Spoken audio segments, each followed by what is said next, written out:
viteve 30, edhe se si transformohet në një gjukat të hapur për publikun, kështu që unë e besoj atë gjë. Unë e besoj që ndryshimi është i mundshëm në këtë republikën tonë, përmes individëve të cilët e synojnë ndryshimin. Kështu që jam i bindur që ata prokuror, ata gjyqtar, ata antar të këshillave prokurorial dhe gjyqësor të cilët e jetojnë ndryshimin, mund të ta realizojnë atë dhe mund ta bëjnë atë gjë. E njëjta gjë besoj që mund të ndodhë në legislativ dhe në çdo apo në ekzekutiv. Kështu që unë hyj tek ata njerëz që e besoj këtë gjë. Nga ana tjetër duhet thënë që marrëdhënia shoqërore që ne shqiptarët kemi me normën juridike është nëse mund të them e sikletshme.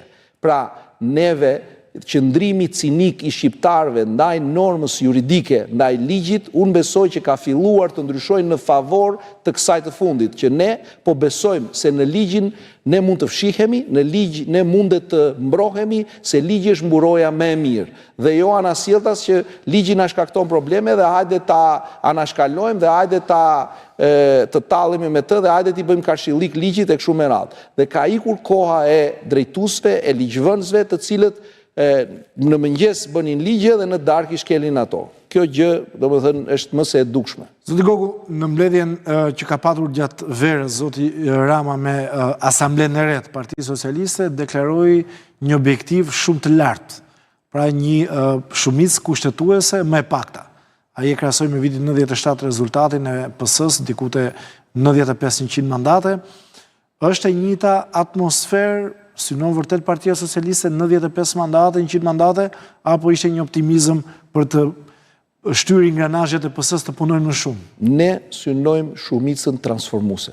Çfarë do lloj se si përkthehet ajo në numra, besojmë që do ta shohim, por ne synojmë transformim të vendit. Pra ne do donim që Shqipëria mos të kishte më kthim mbrapa. Dhe ju po e dëgjoni që zërat e kthimit mbrapa, ku prishet reforma në drejtësi, ku prishet reforma në administrat, ku prishet ekonomia shqiptare, cila është dyfishuar e gjysmë, pra prodhimi i brendshëm bruto është dyfishuar e gjysmë, nga 9 miliard në 25 miliard, nga 3.300 euro për familje në gati 10.000 euro dhe shkon brenda këtij mandati në 15.000 euro, në një turizëm që nga mezi hynin 1 milion dhe sot kanë kaluar 10 milionin, pra e dim fare mirë që rreziku i atyre forcave që thash dhe në momente të caktuara të udhkryqeve historike kanë qenë gjithmonë të pranishëm dhe ndonjëherë ja kanë dalë për ta kthyer kursin e Shqipërisë e për ta çuar Shqipërinë nga lindja,